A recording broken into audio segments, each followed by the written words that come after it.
Salut les codeurs, c'est Mathieu de Codabi.com, on est parti pour une nouvelle vidéo sur les opérateurs, et là on va voir les opérateurs de comparaison. Que sont les opérateurs de comparaison, Mathieu? Donc on va avoir en comparaison, vous pouvez évidemment retourner sur swift.codabi.com pour voir en détail tout ce que l'on va voir dans cette vidéo. Et donc, quand on va avoir une comparaison, on va voir si c'est égal, si c'est différent, si c'est plus grand, plus petit, plus grand ou égal. Et enfin, plus petit ou égal. Égal, en général, quand on écrit quelque chose qui est égal, ce serait ça. Cependant, quand on fait de la programmation, on a l'opérateur de assignation qui a déjà ce symbole-là. Donc ici, on va mettre double égal.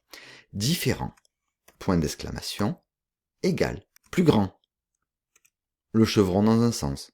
Plus petit, le chevron dans l'autre. On les connaît. Plus grand ou égal. Plus petit ou égal. Voilà les opérateurs. On pourrait voir ça sur des nombres simples, par exemple, let A est égal à 5, let B est égal à 7. Si je regarde, je vais faire juste des prints ici. Print égal. Et je vais mettre 2 points. Et là, comment je vais faire? Je vais vérifier que A est strictement égal à B. Ce qui nous donne false. Ensuite, on a le print où on aurait différent. Et vous savez quoi? Je vais tous les rajouter d'un coup. Et vous voyez que donc on va avoir, est-ce que 5 est égal à 7? False. Est-ce que c'est différent? Vrai. Est-ce que c'est plus grand? False.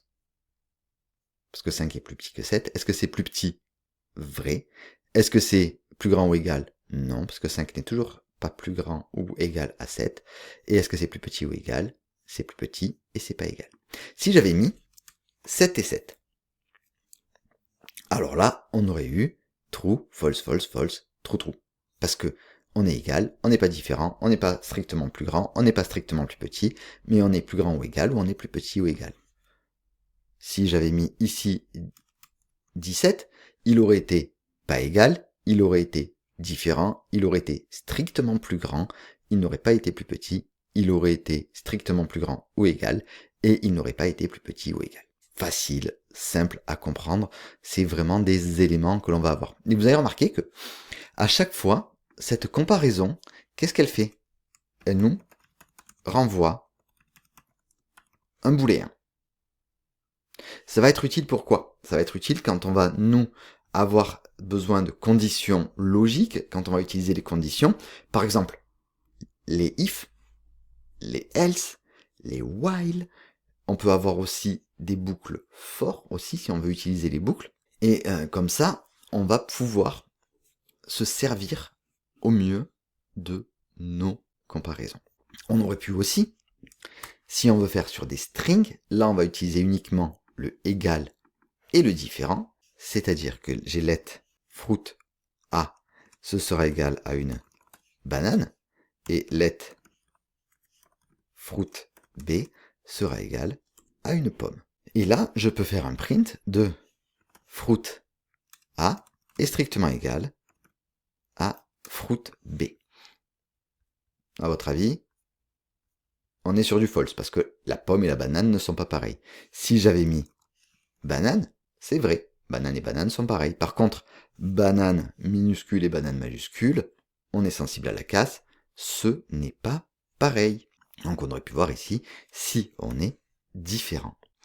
Vous avez, évidemment, quand on a vu les strings, on a utilisé le count, qui était pour compter le nombre d'éléments qu'on va avoir. Et là, vous voyez que ça va être quoi? Ça va être faux, parce que fruit.count et fruitb.count ont le même nombre de lettres. Si j'avais mis strictement égal ici, on aurait bien eu exactement le même nombre de lettres. Ouais.